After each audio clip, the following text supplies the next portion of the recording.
Hello everybody and welcome to this light novel review. In this video I'm going to be talking about volume number 1 of Kei Sazane's light novel series Our Last Crusade, or The Rise of a New World. This one has artwork by Nekonabe. It is released in English officially by Yen On with a translation by Jen Cash.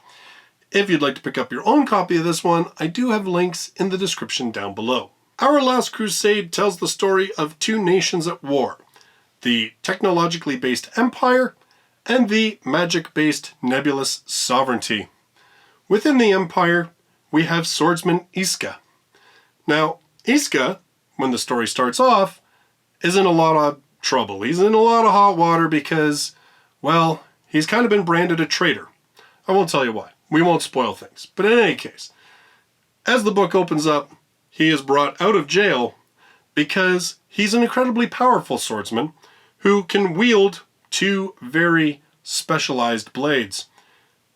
That is something that is required because the Empire is under threat from an incredibly powerful magic user from the sovereignty. That would be Alice, who is one of the princesses of the sovereignty. The two of them come together as opponents. But as the book continues, they run into each other in neutral territory and find out that they actually have quite a lot in common, and that maybe, just maybe, they might be able to get along. That doesn't mean that they aren't going to be opponents again, and it doesn't mean that they agree on everything. However, they both know that they want this war to end. The question is, can they find a way to actually do it? Now, Our Last Crusade is an obvious send-up of Romeo and Juliet. Very obvious.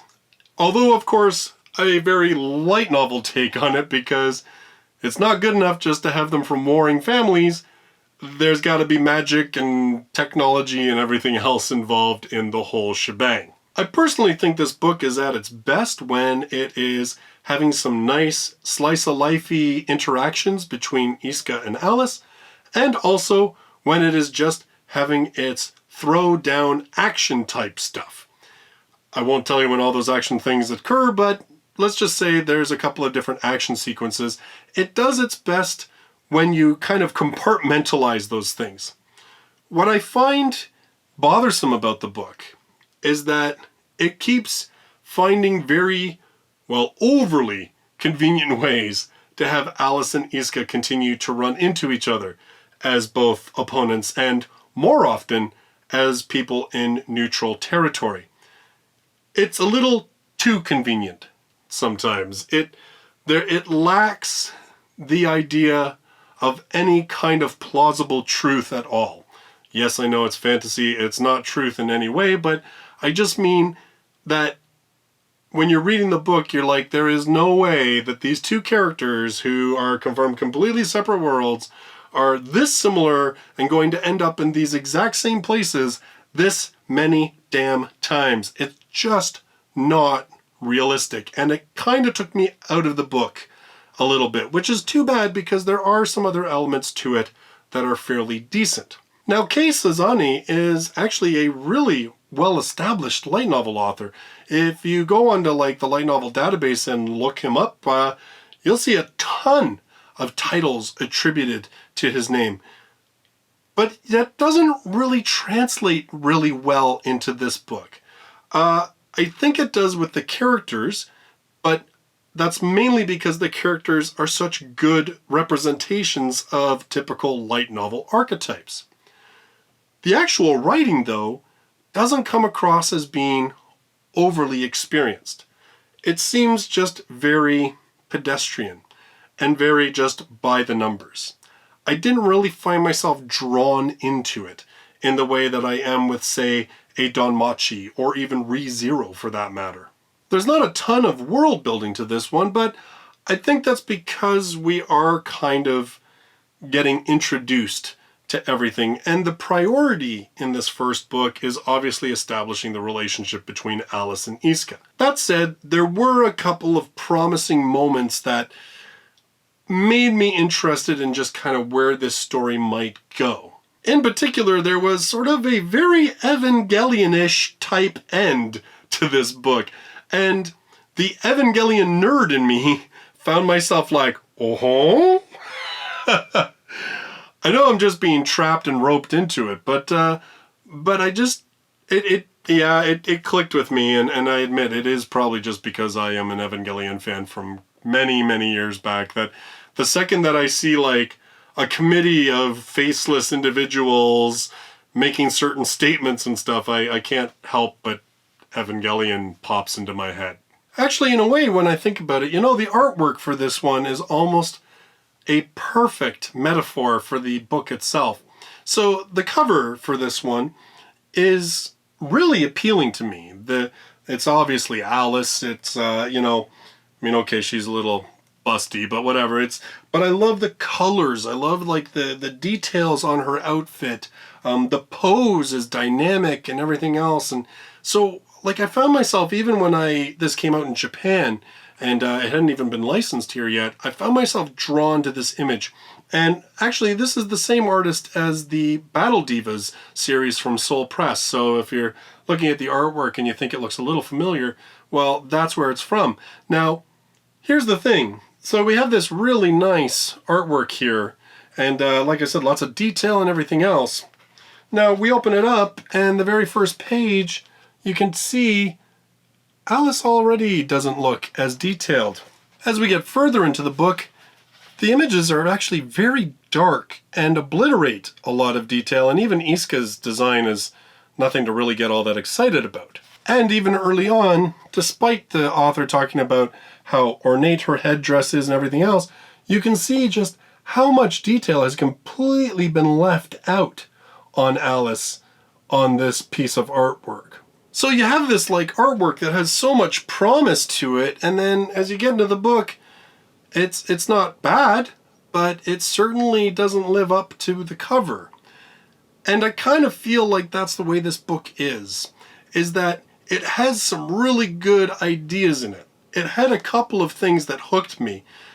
Towards the end, when we get some, well, they're not really reveals about the world, but definitely some stuff starts coming out about the world and sort of some of the maybe hidden machinations going on behind it all. That was where I was like, okay, I'm on board. I like this. This is getting interesting. And as I said, if I compartmentalize it and I'm just kind of like look at Isuka and Alice together, I mean, they're cute. It's nice. It's fluffy. But it's not really a lot different from a ton of other cute and fluffy couples that are nice to read about when they're out on a date with each other. Even the action sequences that are decent, I still wouldn't say are approaching like a Danmachi level or ReZero or a number of other titles as well. Again, like this book, it strikes me that it's kind of bland in a lot of ways, but yet there's some cool ideas. And that's kind of what has me holding on this one. That's kind of what makes me think I want to at least give this another volume to see what's going to happen.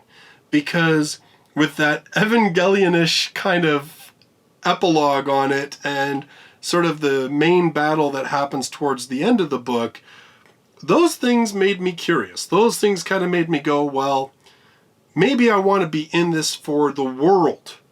Not even just for the characters. I mean, the characters are serviceable. They're not bad.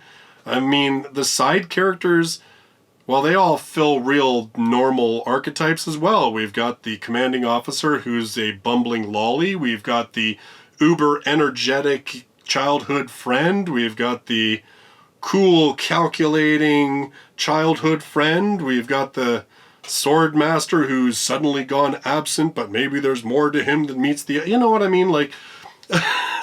like there's a lot in this book that is the same and similar to other light novels. But like I said, there's just those little things along the way, you know, that you're kind of like, what is the truth about this war and how it started and why it keeps going on, and what is the truth behind the people who run the Empire and what their designs are for the future, and how does Isuka tie into all of that, and what's going on with Alice and in the, sovereignty, and like, those are the things that I'm curious about. Everything else is kind of by the numbers, and as I said, even the writing itself is not incredibly engaging. It's not bad. I mean, it's solid, but it's not anything that makes me go, wow, I'm in the hands of a really experienced and decent light novel writer. So those are kind of my mixed feelings on Our Last Crusade, or The Rise of a New World. It's not a horrible light novel. It's got a lot of stuff that you're going to feel right at home if you've read a bunch of light novels. But there are definitely some glimmers of some interesting story beneath the surface that, if it goes the way that I'm hoping, this could be a cool series down the road.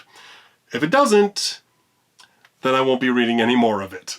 In this video, I want to say a special thanks to Yun, Renzaz, Kyle Block, Drone205, and Sine for their support on Patreon, as well as the support of all of my patrons who help me to buy books, to do reviews on this channel, as well as to pay for additional hosting for the Light Novel Podcast so it can be on as many platforms as possible.